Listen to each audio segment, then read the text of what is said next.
Welcome to the third episode of This Week in Mappercraft. This past week was January 11th to January 17th. We'll be covering the years of 2016, 2017, 2020, 2021, and 2025. As always, all information here can be found on the Mappercraft wiki, which is linked in the description along with the server itself. Let's go over the years. In 2016, the server was running Distorted Europe until January 16th, and then Earthworld revived afterwards, both under Monsoon Jr. In 2017, the server was running Earthworld Mark V, hosted by Xenodyne. I don't have any information about stuff happening from 2018 or 2019, but 2020 was Solus World 2, hosted by Solus, and 2021 was VMJ World, hosted by Multi. Last year, 2025, was Ramayana World, hosted by me, MintyMichael. Let's get right into it.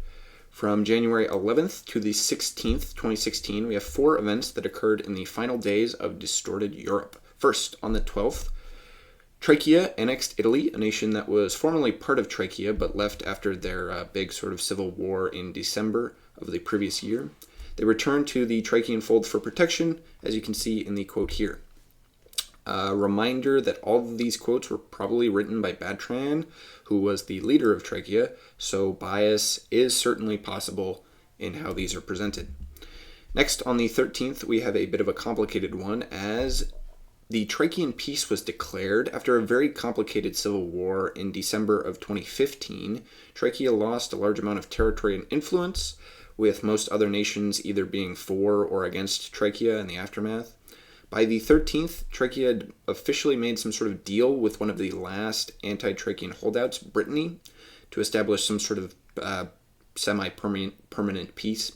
It's a little unclear based on the quote here, but it seems that Trachea officially declared both internal and international peace on this day, with good international relations between all the remaining parties.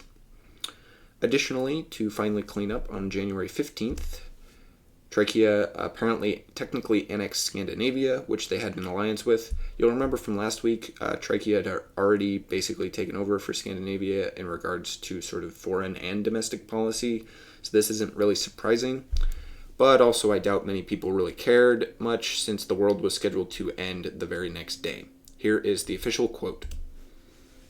Finally, the last event before Distorted Europe closed on the 16th was the end of the World War and server closing, which was basically just a big party to celebrate switching to a new world. There was some extra random griefing and a large PvP battle before a swarm of mobs, and apparently a dozen Ender Dragons invaded the map, bringing an explosive end to the world. Here's the quote detailing that. It states that player casualties are estimated to have been over 200 by the end. At 4 p.m. Eastern Standard Time, Monsoon Jr. switched the world to our next world, which was Earthworld Revived, also known as Earthworld 3. We have a handful of events here for the first 2 days of this world. On the 16th, the world obviously opened after Distorted Europe closed in the afternoon. Apparently, there were a few crashes on the opening, which is something that used to happen a lot more frequently on the server, but now doesn't since we use a third-party hosting service. Also on the 16th, several nations were founded, including France, the Helvian Order, which would eventually become Starim, the Garahensi Caliphate, and the Tamil Empire. All these nations would eventually make their mark on the history of the Earthworld series. According to the quote here, France was the first nation to be created in the world, which is pretty interesting. Next, on the 17th, the nation of Vinland was founded. This might have actually been on the 16th, but the quote I have here is for the 17th, so we're going to go with that one. Later that same day, the first major incident of the world occurred, the Creeper Crisis, when one of the members of Vinland, WMV, also known as Creeper, raided Livonus. The Hillivians demanded that Vinland extradite the criminal, which they did, and thus the stolen items were returned. You can see this detailed in the quote here. And before we move on, I wanted to show off some of the maps that were made in the first day of the world. This is a map of Vinland with their Indonesian territories marked on the left, and this is a map of the Tamil Empire, which as you can see was right next to Vinland's colonies. Both countries would be allied over the course of the world, I believe. We'll get to that when we get to that, though. Next up, we have January 11th through the 17th, 2017, during Earthworld 5. This world was coming to an end as well, but there were still some events that occurred. On the 13th, the Turkish skirmish began when Pib attempted to settle and conquer the nation of Turkey, also known as Anatolia, from Starim. Batran, the leader of Starim, was apparently not hostile, although keep in mind that this was written by Batran, although Pib apparently still declared war. Here's the quote for that. On the next day, January 14th, the Turkish skirmish came to an end when the Starim army pushed Pib out of Anatolia and negotiated with him to get him to leave permanently. Here's the quote. And following this, Pib was directed towards Mesopotamia, Iraq, which was in the control of the nation of Arabia. Therefore, on the 15th of January, Pib attempted to settle in Iraq with this quote.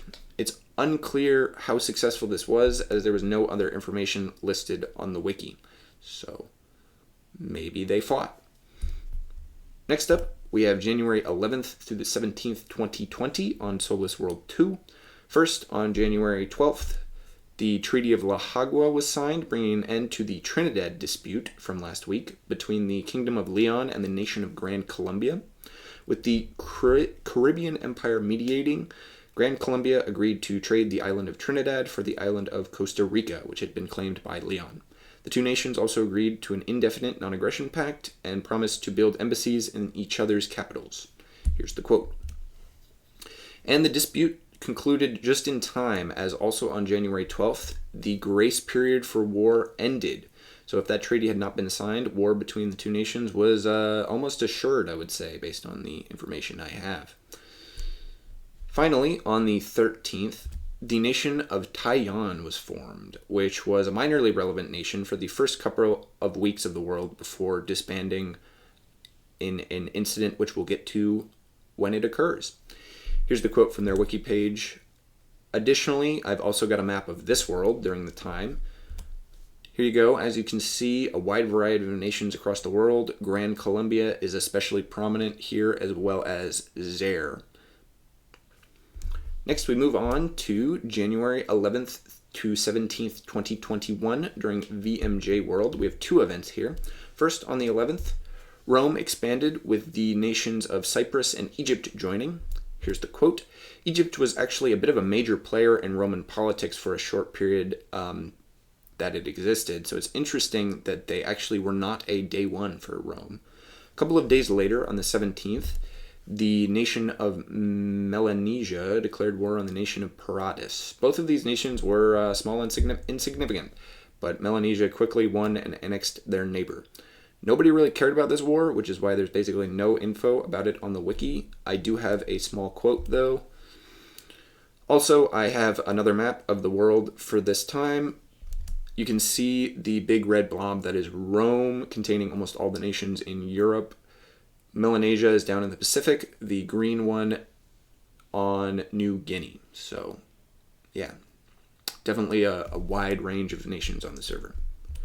Now we move on to January 11th to the 17th of 2025, last year during Ramayana World. We've got a bunch of minor events this week. First, on the 11th, the new emperor of Constantium, Agnias VI, was crowned and took the throne. He had a very impactful speech in which he reorganized the nation into the Rashtashen Imperium, cut off foreign relations with all nations except Vabin, outlawed foreigners, and generally nullified all pre-existing laws and treaties. So big upheaval there.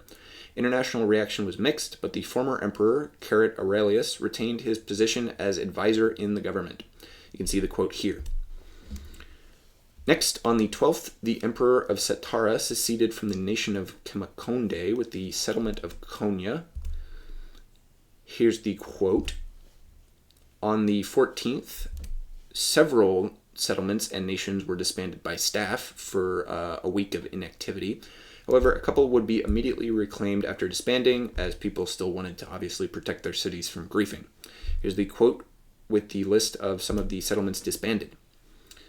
This would lead to an event on the 16th, when the nation of Enmity was founded, taking over a disbanded settlement formerly part of Amarasika. Here's the quote. And here's the map.